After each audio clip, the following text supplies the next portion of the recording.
Oh boy, Gen 5 drives are here, and what you're about to see right now is the currently fastest drive in the world. This is the T700 from Crucial.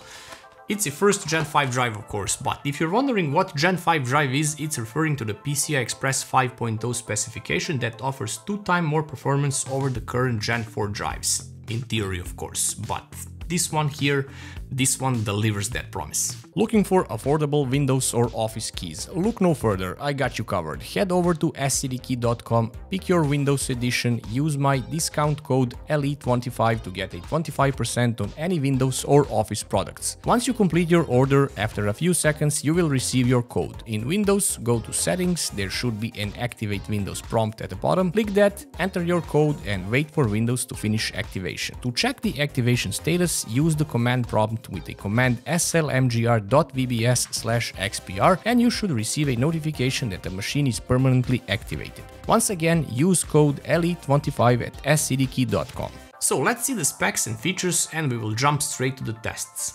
These come with and without the heatsink. I got both of them to show you here, guys, and it's actually very important that I do that. Anyhow, under the hood, the Phison E26 controller paired with Micron 232-layer NAND. It comes in 3 variants, 1, 2 and 4 TB. Each variant is equipped with LPDDR4 DRAM and of course backed up with a 5-year warranty period. But speed differs. Only for the 1 TB model, read is being rated up to 11,700 MB and write up to 9,500 MB, while the 2 and 4 TB models are rated up to 12,400 MB for read and up to 11,900 for write speeds. Of course, the endurance is also slightly different for each drive. 600 TB written for the 1 TB model, 1200 TB written for the 2 TB model, and 2400 TB written for the 4 TB model. So retail prices are of course different. $179.99 for the non-heatsink 1 TB model, $209.99 with the heatsink, and $339 for 2 TB without the heatsink, and $369.99 with the heatsink included. And 4 TB model goes for $599 without the heatsink and $620.99 for the model with the heatsink. The heatsink that it comes with is, in my honest opinion, nothing special. If your motherboard has a fairly decent heatsink, something bigger of course, I recommend you use that one as it will surely work better. On my board, the one that comes with it is literally twice the size and it does help a lot with temperatures, which you will see in the tests. Crucial offers its own SSD toolbox called the Crucial Storage Executive, which has the typical features you would expect. These include drive information, smart attributes, firmware updates, secure erase and sanitize, over-provisioning and other features related to the encryption.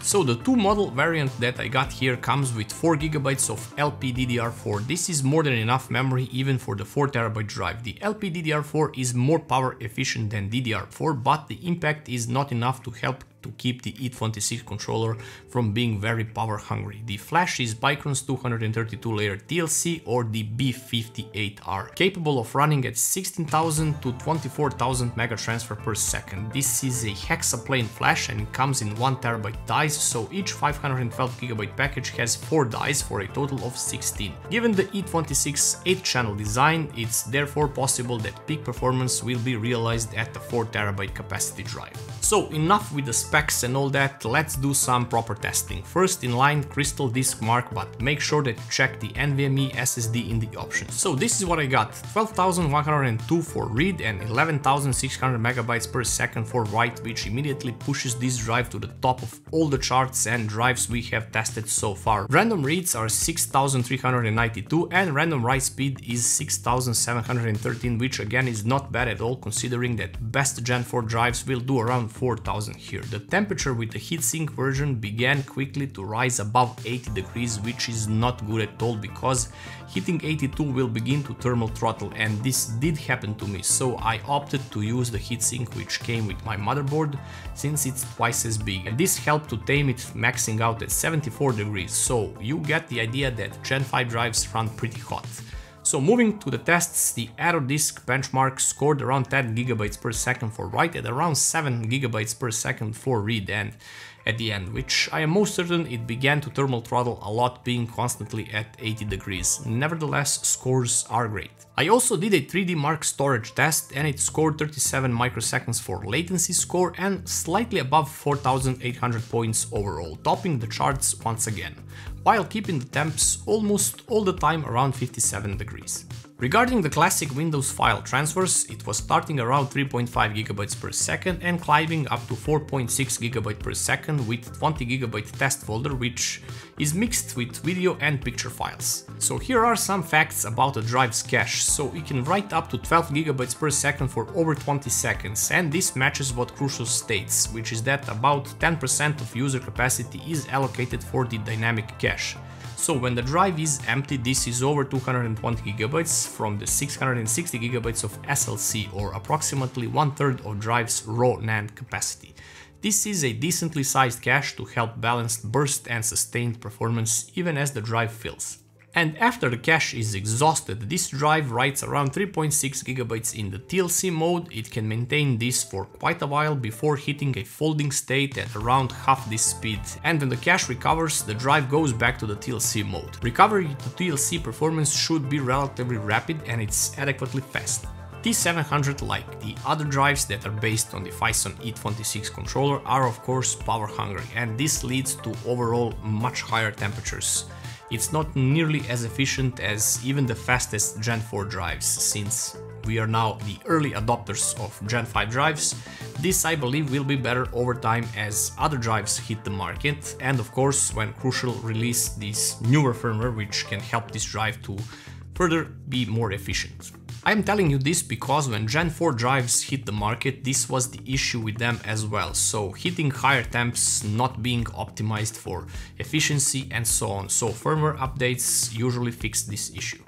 The Crucial T700 is the fastest SSD I have had a chance to test so far. I certainly hope that firmware update will be released soon to fix some of the issues mentioned above, and as you saw in my tests, getting a better heatsink is a must, and if you want to get this drive, do get the version without the heatsink, as it will come with a graphene aluminum heat spreader on it, which also helps to further reduce heat in combination with your motherboard's heatsink, and that will be a better combo overall.